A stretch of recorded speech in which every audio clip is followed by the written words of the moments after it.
गाजी पिया कै नगरिया चलो री सखी। गाजी पिया कै नगरिया चलो री सखी। गाजी पिया कै नगरिया चलो री सखी। गाजी पिया कै नगरिया ये चलो री सखी। गाजी पिया कै नगरिया चलो री सखी। सरकार के 3 मई के लॉकडाउन के फैसले के बाद 4 मई को होगी दरगाह प्रबंध कमेटी की अहम बैठक। जरूरत पड़ी तो बढ़ाई जा सकती है जेठ मेले की तिथि। बताते चले कि थाना दरगाह क्षेत्र अंतर्गत स्थित सैयद सालार मसूद गाजी रहमतुल्लाह अलैह की दरगाह पर आयोजित होने वाले सालाना जेठ मेले का आगाज 14 मई से होना था। वहीं लॉकडाउन के मद्देनजर दरगाह प्रबंध कमेटी की ओर से जायरीनों से दरगाह न आने की अपील की गई थी।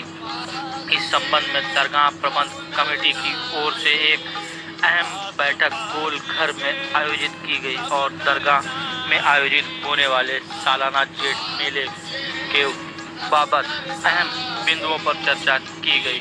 इसमें मौजूदा परिस्थितियों पर भी गहनता से विचार किया गया। दरगाह इंतजामिया कमेटी के सदर सैयद शमशाद अहमद एडवोकेट का कहना है कि 3 मई तक लॉकडाउन रहेगा। आगे केंद्र सरकार का क्या निर्णय होता है उसी के मुताबिक फैसला लिया जाएगा। ऐसे में दरगाह में आयोजित होने वाले जेठ मेले का आगाज 14 मई को प्रस्तावित है, जबकि 17 मई को जेठ के पहले रविवार को खास मेले में बाला मियाँ की बारात पूरे देश से आती है। लेकिन लॉकडाउन के कारण पूरी दुनिया की गतिविधियां ठप हैं। ऐसे में केंद्र सरकार के लॉकडाउन के फैसले के बाद ही 4 मई को बैठक कर आगे की रूपरेखा तैयार की जाएगी।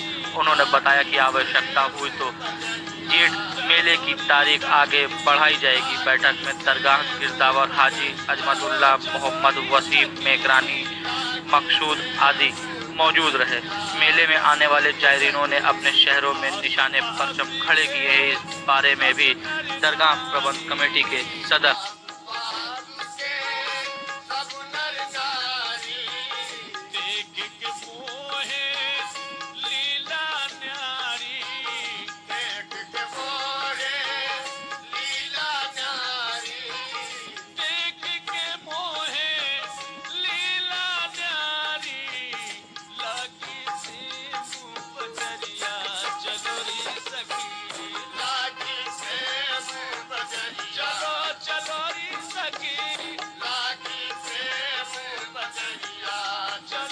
सखी।